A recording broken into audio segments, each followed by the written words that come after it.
ಲೋಕಸಭಾ ಚುನಾವಣೆಯನ್ನ ಗೆಲ್ಲೋದಕ್ಕೆ ಕಾಂಗ್ರೆಸ್ ಬೇರೆ ಬೇರೆ ರೀತಿಯ ರಣತಂತ್ರಗಳನ್ನ ಮಾಡಿಕೊಳ್ತಾ ಇದೆ. ಈಗಾಗಲೇ ಚುನಾವಣಾ ಅಖಾಡಕ್ಕೂ ಕೂಡ ಇಳಿದಿದ್ದಾರೆ. ಕಾಂಗ್ರೆಸ್ ತನ್ನ ತಂತ್ರಗಾರಿಕೆಗಳನ್ನ ಮಾಡಿಕೊಳ್ತಾ ಇದೆ. ಇವತ್ತು ಸಿಎಂ ಹಾಗೂ ಡಿಸಿಎಂ ಮ್ಯಾರಥಾನ್ ಮೀಟಿಂಗ್ಗಳನ್ನು ನಡೆಸಲಿದ್ದಾರೆ.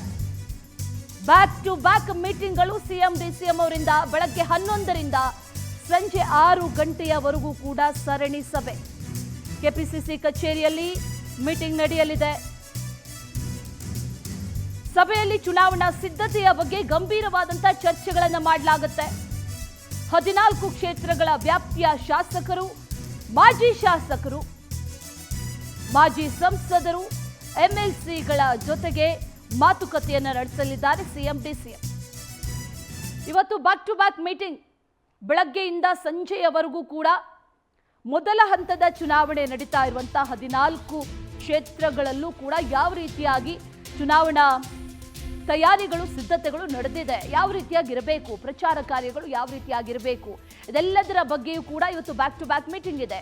11 ಗಂಟೆಯಿಂದ ಸಂಜೆ 6 ಗಂಟೆಯವರೆಗೂ ಕೂಡ ಈ ಮೀಟಿಂಗ್ ನಡೆಯುತ್ತೆ. ಆ ಸರಣಿ ಸಭೆಗಳ ವಿವರವನ್ನ ಕೂಡ ನಾವು ಗಮನಿಸ್ತಾ ಇದ್ದೀವಿ. ಇವತ್ತು ಎಲ್ಲ ಕ್ಷೇತ್ರಗಳು, ಮೊದಲ ಹಂತದ ಚುನಾವಣೆ ನಡೀತಾ ಇರುವಂತಹ 14 ಕ್ಷೇತ್ರಗಳೇನಿದೆ ಆ ಎಲ್ಲ ಕ್ಷೇತ್ರಗಳ ಶಾಸಕರಾಗಿರ್ಬೋದು, ಮಾಜಿ ಶಾಸಕರಾಗಿರ್ಬೋದು, ಮಾಜಿ ಸಂಸದರಾಗಿರ್ಬೋದು, ಎಂಎಲ್ಸಿಗಳಾಗಿರ್ಬೋದು, ಇವರೆಲ್ಲರ ಜೊತೆಗೂ ಕೂಡ ಇವತ್ತು ಮೀಟಿಂಗ್ ಅನ್ನು ಕರೆದಿದ್ದಾರೆ ಸಿಎಂ ಡಿಸಿಎಂ. ಜೊತೆಗೆ ಒಂದಷ್ಟು ಸೂಚನೆ, ಸಲಹೆಗಳನ್ನು ಕೂಡ ನೀಡಲಾಗುತ್ತೆ. ಗಂಭೀರವಾದಂಥ ಒಂದಷ್ಟು ಚರ್ಚೆಗಳು ಆಗುತ್ತೆ ಅನ್ನುವಂಥ ಮಾಹಿತಿ ಕೂಡ ಈಗ ಲಭ್ಯ ಆಗ್ತಾ ಇದೆ. ಅಂದರೆ ಎಲೆಕ್ಷನ್ಗೆ ಯಾವ ರೀತಿಯಾಗಿ ತಯಾರಿಗಳನ್ನು ಮಾಡಲಾಗಿದೆ ಅನ್ನುವಂಥ ವಿಚಾರ. ಅದರ ಜೊತೆಯಲ್ಲಿ 11ರಿಂದ ಸಂಜೆ 6 ಗಂಟೆವರೆಗೂ ಕೂಡ ಇವತ್ತು ಬೇರೆ ಬೇರೆ ಸಭೆಗಳನ್ನು ನಡೆಸಲಿದ್ದಾರೆ ಸಿಎಂ ಹಾಗೂ ಡಿಸಿಎಂ.